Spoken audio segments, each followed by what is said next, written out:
More than half of Americans have been ordered to stay at home. Businesses have been shut down, and President Trump is getting restless. There are other areas that just aren't affected, or they're affected very little. And why would we close down 100% of the country? We can't have the cure be worse than the problem. Everyone wants to return to normal quickly. But how realistic is it? Let's compare the outbreak in the US with other countries. It started in China, of course. Then the epicenter shifted to Italy, which now has over 100,000 cases. Let's bring in other countries too. Here we compare every country on the same timeline, with day 1 being the first day it reported 100 cases. We can see that the spike in cases in Spain, for example, was even sharper than in Italy. The one bucking the trend has been South Korea. It avoided a spike by doing one thing better than others. Experts praise South Korea. South Korea is now doing more than 10,000 tests per day. By March 1st, South Korea had tested 100,000 people. While the US started on a very similar trend, it's seen its cases rise dramatically in recent days. It is now the country with the most cases in the world, topping 160,000 as of Monday.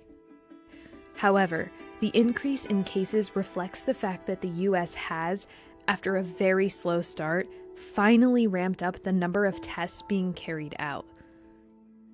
Now, to get a better insight into the severity of the outbreak in each country, we need to look at how many coronavirus infections have proved fatal. These are the number of deaths for Italy, China, and South Korea. Again, on a timeline that allows us to compare them, with day 1 as the first day that country had more than 25 deaths. The death toll in Italy passed 5,000 after 23 days. It is now double that. But let's look at Spain. Its curve is even steeper. It reached the 5,000 mark in 19 days.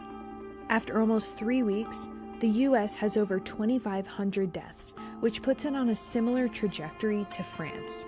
But to understand the effectiveness of a country's response, we need to compare not just the number of deaths, but if the rates are rising or slowing down.